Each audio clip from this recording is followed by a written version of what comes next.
Olá, pessoal! Na aula de hoje vamos estudar sobre a soma dos termos de uma progressão geométrica, de uma PG, quando ela possui uma quantidade finita de termos.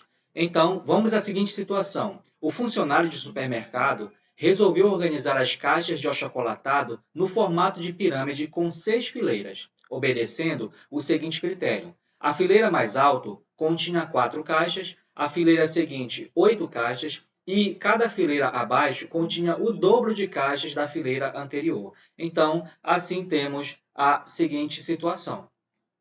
Vamos marcar bem aqui a fileira e o seu número. E aqui abaixo vamos indicar quantas caixas vamos ter. Então, na fileira número 1, vamos ter 4 caixas. Na fileira número 2, vamos ter o dobro de caixinhas de achocolatado, que vai ser 8, então. Na fileira número 3, vai ser o dobro de 8, que corresponde a 16. Na fileira número 4, vamos ter 32 caixas de achocolatado nessa pirâmide. Na fileira número 5, vamos ter o dobro de 32, que vai ser 64. E na fileira número 6, vamos ter 128 caixas de achocolatado. Então, nessa situação, se fosse solicitado a você obter o somatório dessas caixinhas, nós poderíamos fazer a seguinte soma. 4 mais 8 mais 16 mais 32 mais 64 mais 28. Então, vamos a essa soma bem aqui abaixo. 4 mais 8 mais 16 mais 32 mais 64 e mais 128. Um procedimento que nós temos para fazer é contar realmente somando um a um. Então, vamos fazer a seguinte situação. Temos aqui 32, podemos agrupar com 128, porque 2 com 8 vai resultar em 10, então facilita a nossa conta. E o 16 vamos somar aqui com 64. Então, 16 com 64 vai resultar em 80. Temos aqui 80. 32 com 128 vai nos fornecer 160. E o nosso aqui 4 mais 8 vai dar 12. Então, somando bem aqui, nós temos 160 mais 80 mais 12. Então, o nosso resultado final aqui, o número de caixinhas ao todo vai ser 8 mais 6 vai ser 14, com 1 é 15. E sobe uma unidade bem aqui. Então, nós vamos ter aqui 252 caixas de achocolatado, se fosse solicitado aí esse somatório. Então, como nós obtermos uma fórmula que determine a soma de qualquer termo de uma progressão geométrica quando ela tem uma quantidade finita de termos? Vamos já verificar. Vamos lembrar a representação genérica dos termos de uma progressão geométrica. Temos o seguinte, o primeiro termo é denominado A1. O segundo termo vai ser A1 vezes a razão, tratando-se de uma PG. O terceiro termo vai ser A1 vezes a razão elevado ao quadrado. O nosso quarto termo vai ser A1 vezes a razão elevado ao cubo e assim por diante. Nós vamos ter como último termo o A1 vezes Q elevado a N menos 1.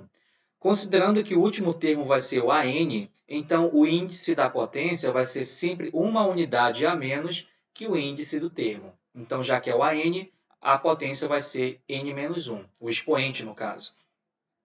E agora, para representarmos a soma dos N primeiros termos, de uma progressão geométrica finita, no caso, vamos ter o seguinte, vai ser A1 mais A1 vezes Q mais A1 vezes Q elevado ao quadrado, mais A1 vezes Q elevado ao cubo, e assim por diante, até o nosso último termo, que vai ser A1 vezes Q elevado a N menos 1.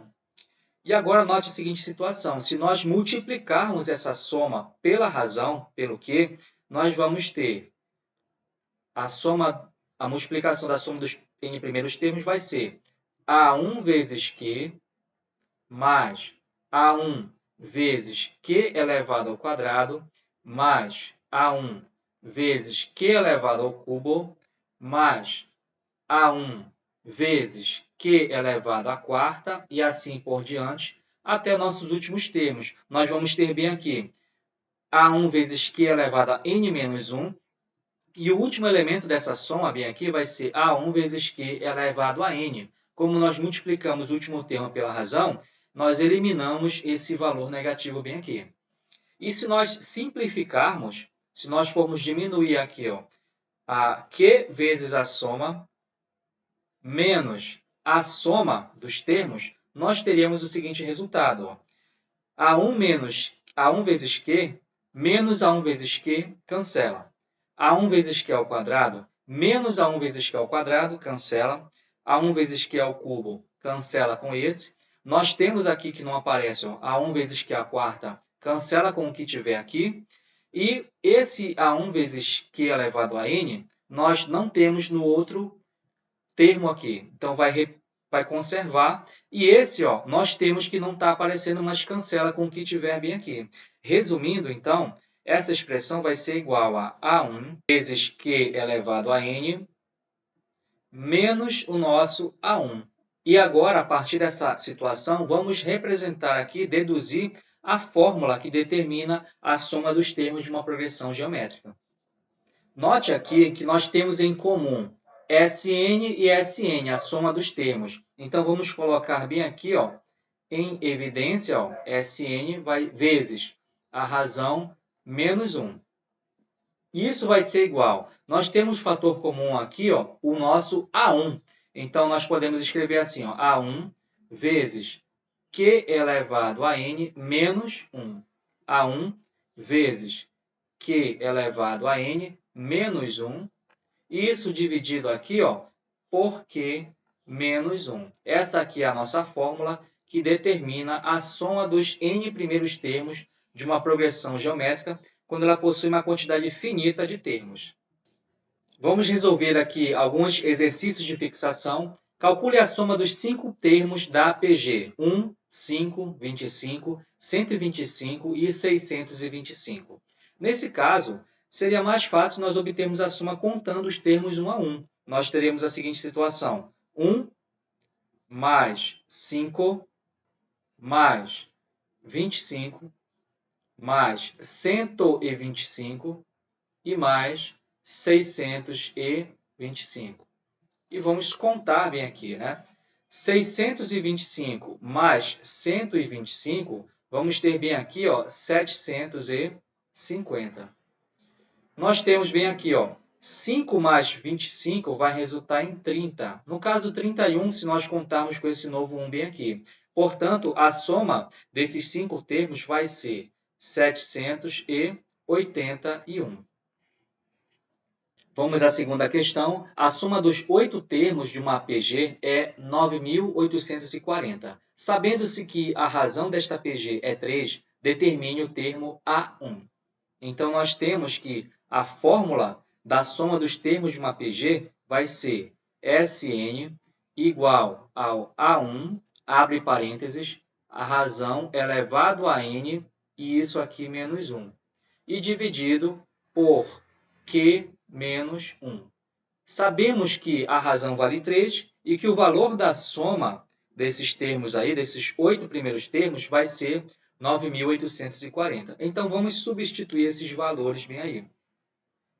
No lugar da expressão Sn, vamos ter 9.840. E vai ser igual. O A1 é o valor que nós não sabemos no momento. Sabemos que a razão vale 3 e que o número de termos é 8. Então, vai ser 3 elevado à oitava potência. E menos 1. E aqui, na fração aqui embaixo, temos o 3, no caso. A razão vai ser 3 menos 1. Podemos até botar lá o que é 2. Né? Vamos escrever aqui. 3 menos 1. Então, ó, calculando 3 elevado à oitava potência, poderia ser a seguinte situação. É 3 elevado à quarta vezes 3 elevado à quarta. Bom, 3 elevado à quarta potência, nós sabemos que vai ser 81. Então, 3 à oitava vai ser igual a 81 vezes 81 e vamos fazer esse cálculo logo, logo. 3 menos 1 vai ser 2. Então, vamos reescrever bem aqui a expressão. Ó. Vai ser 9.840 igual a A1, que é o valor desconhecido, 3 elevado à oitava, que nós não sabemos ainda, menos 1, e dividido por 2. Passando 2 para o primeiro membro, nós vamos ter essa multiplicação bem aqui. 2 vezes 9.840. E vamos repetir o segundo termo, segundo membro, no caso, todinho. A1 vezes 3 elevado à oitava potência, menos 1. Então, 2 vezes 9.840, vamos calcular bem aqui ao lado. 9.840 vezes 2. 2 vezes 0 é 0. 2 vezes 4 é 8. 2 vezes 8 é 16, sobe 1. E 2 vezes 9 é 18, com 1 é 19. Então, temos aqui 19.680. E agora, 3 à oitava, nós já vimos que vai ser 81 vezes 81. Vamos calcular também. 81 vezes 81. 1 vezes 1 é 1. 1 vezes 8 é 8. 8 vezes 1 é 8. E 8 vezes 8 é 64. Temos, então, bem aqui, 8 e 8, 16, com 1, 6.561 vai ser o valor de 3 elevado à oitava potência. Então, A1 vai ser 6.561 menos 1. Então, diminuindo, vamos ter aqui 19.680 vai ser igual ao nosso A1 vezes 6.560. Então, o 6.560 está multiplicando, passando para o outro membro vai ficar dividindo. Isolando o valor desconhecido A1, nós vamos ter que A1 vai ser igual a 19.680 dividido por 6.560. Podemos simplificar bem aqui essa expressão e vamos ter essa divisão. 19.968 dividido por 656. Então, se nós fizermos esse cálculo, vamos botar bem aqui ao lado, vamos ter o algoritmo da divisão. Escrever bem aqui, ó, 1968 dividido por 656. É possível imaginar nós multiplicarmos por 3, não é isso? Se nós multiplicarmos por 3 essa expressão, vai dar exatamente esse valor, 1968. Vamos testar bem aqui, ó. 656 vezes 3. Então, 3 vezes 6 é 18, vai 1. 3 vezes 5 é 15, com 1 é 16, vai 1. E 3 vezes 6 vai ser 18, com 1, 19. Então, é exatamente 3 a resposta. O valor do primeiro termo vai ser 3. Valeu, pessoal. Até a próxima.